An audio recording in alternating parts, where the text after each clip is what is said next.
While the question of England's readmission won't be settled until at least after the European Championships in June.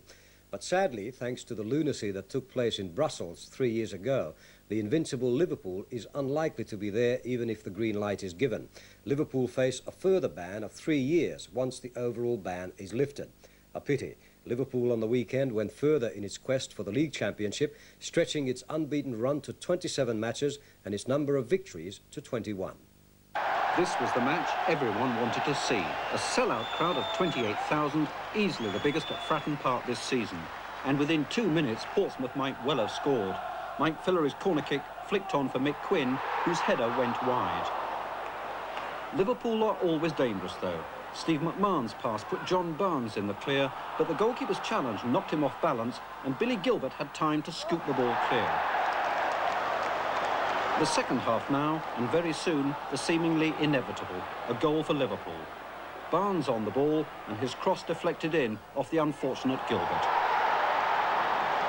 Back came Portsmouth, battling to avoid their first defeat in 11 matches. Quinn drove the ball in, but the referee had spotted his push on Barry Venison, and the celebrations were short-lived. With 5 minutes left, Peter Beardsley and Ray Houghton set up Barnes' second goal, which settled the issue and leaves the question, can anyone stop Kenny Dalglish's Liverpool? Final score, Portsmouth 0, Liverpool 2. £1 for goalkeeper Bobby Mims.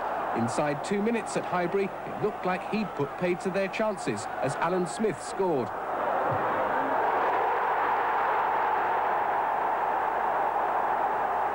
A costly slip, particularly for the men who signed the cheque. But it could easily have been worse.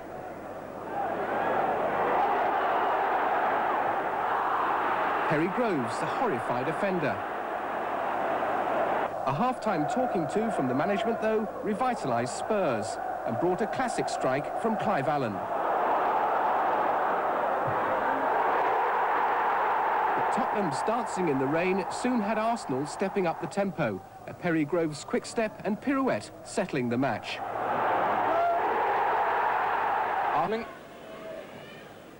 Free kick aimed towards Whiteside and falling to Wilson, and that's a fine shot, and what a goal! Danny Wilson with his first goal for Northern Ireland with just 1 minute of the match gone. Instinctive shot, very confident piece of play indeed. Under pressure from Whiteside. Northern Ireland still tending to dominate the middle of the park, which is where the big problems have been of late. Jovanovski, oh, what a good goal. On the left foot, low drive, and a perfect finish. In Swansea, Wales were on their way to a bright start against Yugoslavia. After just 7 minutes, Saunders was on the end of a fine build-up to make it 1-0.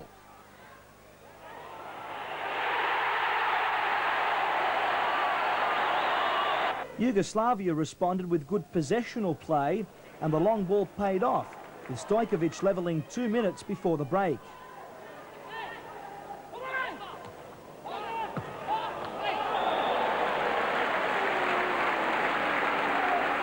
Welsh million-dollar man Ian Rush had a chance to make it 2-1, but as has been his form of late, he shot wide.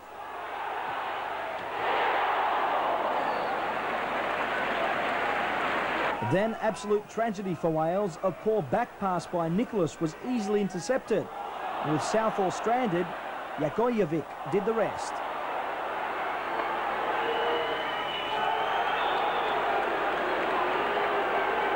Ten minutes from the end, Yugoslavia had what appeared to be a fair goal disallowed. And although it didn't please the visitors, they still went home with a good 2-1 victory. In Dublin, Kevin Moran took advantage of a goalkeeping mistake to put the Republic of Ireland ahead against Romania. In the last few seconds, the locals sealed the game with Kelly left unfree on the back post after Sheedy provided the final pass. Republic of Ireland 2, Romania 0. While the Irish were celebrating, in Athens, the Soviet Union was giving Greece a good lesson in possessional soccer. The last time both sides met, the Soviets won by 3-1, and on this occasion it was almost the same story. Protasov took just 2 minutes to put the Soviets ahead. He ran through on the perfect through ball.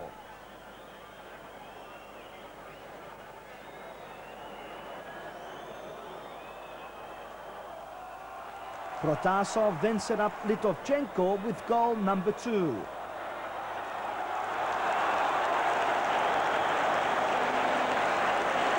Two-nil it was after just 17 minutes, and no wonder the local fans weren't happy. However, Saravakos would have brought some joy to the 30,000 fans, even though he was denied by the keeper. The second half was much the same story. Protasov grabbed his second goal in the 49th minute. The Greek defence showed no organisation in the middle, and Protasov punished them again, scoring the Soviets' fourth goal and, of course, his hat-trick. Greece tried its best to salvage some respect from the match, and when they did have the chance, they failed to take advantage. Final score, Greece 0, USSR 4. In Bordeaux, France should have been punished early on in its game against Spain. Leroux played a poor back pass to goalie Batz, who conceded a penalty for upending Baquero in the 6th minute. Although Batz was to redeem himself, he could do nothing as Caldere was in the right place to put Spain ahead.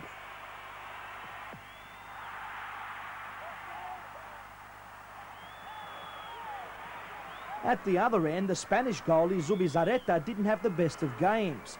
First, he failed to fist the ball out of danger, and Passi took advantage in the end.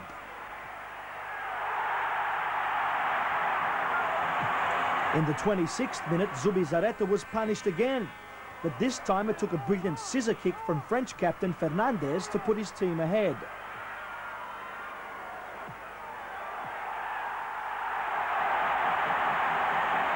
The celebrations perhaps started a bit too early. Mitchell almost levelled terms with a long-range thunderbolt.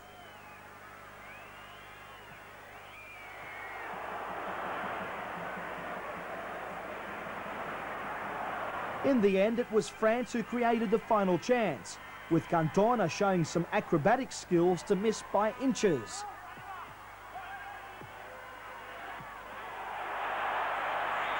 "2-1 it was, a result no doubt which brought joy to the 36,000 fans.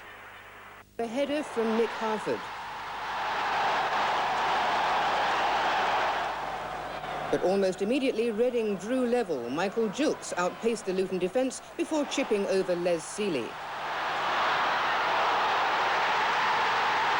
5 minutes later, Reading were ahead. Julks was brought down by Breaker, and Stuart Bevan scored from the penalty.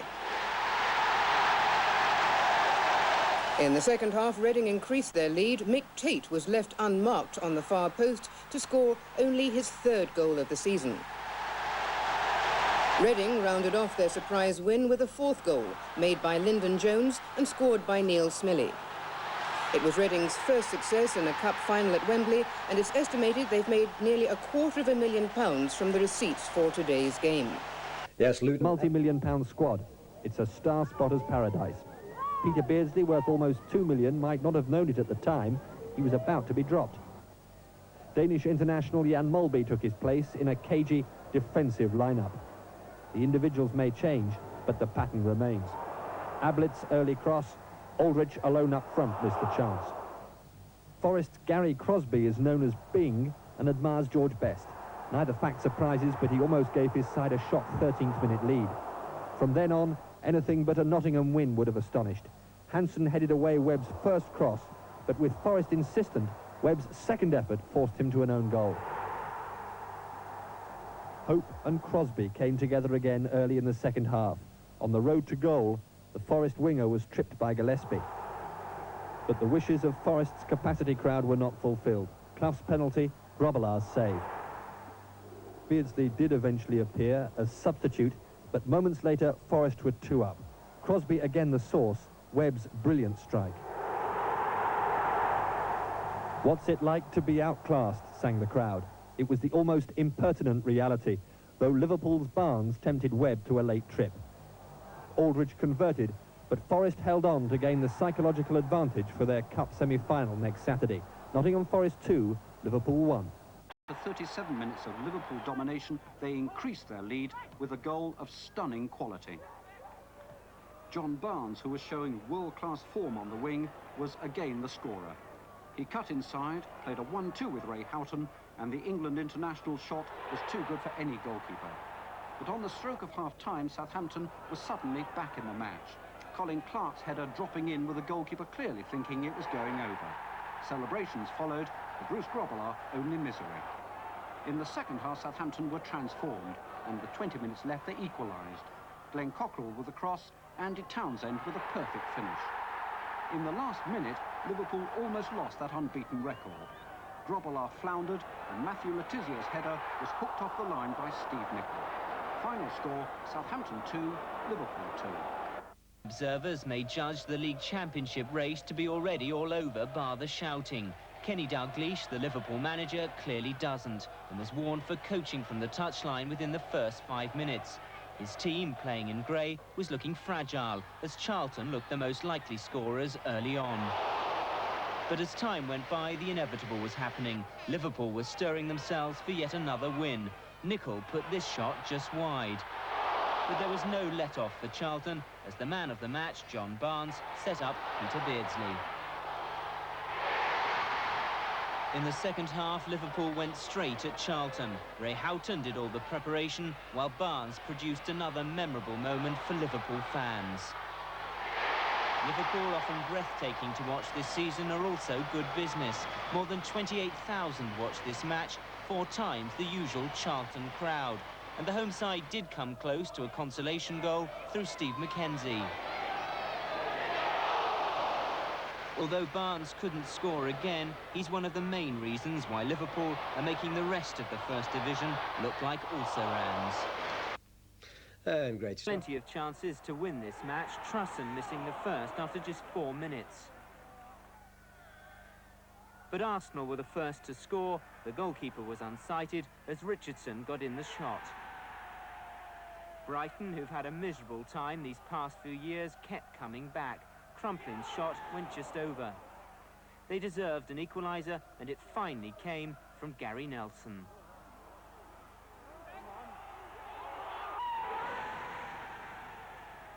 In the second half, Brighton continued where they'd left off, but nerves of the big occasion kept telling at the vital moment. About 28,000 watched this match. Arsenal, more used to such scrutiny, kept their heads, and Perry Groves scored the winner. 1987 was a year of disappointment for Dundee United, but last season's beaten cup finalists are showing distinct signs of revival. The offside trap laid by second division Arbroath let them down after 15 minutes. Ian Redford raced away to score. United's second was another break from halfway, this time Scotland defender Maurice Malpass with the cool conversion. Mixu Patelainen had Jim McLean's men 3 in front by the interval. The Big Finn's finish put the tie out of Arbroath's reach. Goalkeeper Derek Jackson's hopes of bidding a fond farewell to senior football were lost without trace as he presented former Crystal Palace winger Alan Irvine with the chance to loft home the 4th. Eamon Bannon leapt high in a crowded goalmouth to nod in number 5. A flashing header from Hamish French made it half a dozen. Irvine's second at the second attempt completed the demolition of their near neighbours and installed United as one of the cup favourites. The ground where his enormous talent first blossomed, but his brand of subtlety and skill was severely tested by a quite dreadful pitch. Watford are used to it though, and they started brightly with Senior almost beating Grobbelaar. But that early promise ended when Beardsley scored Liverpool's first with stunning simplicity. The Watford fans were silent, but they'd seen nothing yet. 3 minutes into the second half, and Houghton set up Aldridge. Within 60 seconds, win number 26 was secure. Another run by Houghton, another super goal by Beardsley. His 8th in 8 games, and what at least had been a contest in the first half was becoming an embarrassment. Barnes marked his return with Liverpool's 4th. But Watford did end one Liverpool run. Luther Blissett scored the first goal against them for 11 matches late in the game. Good goal it was, but consolation it was not. Watford 1, Liverpool 4.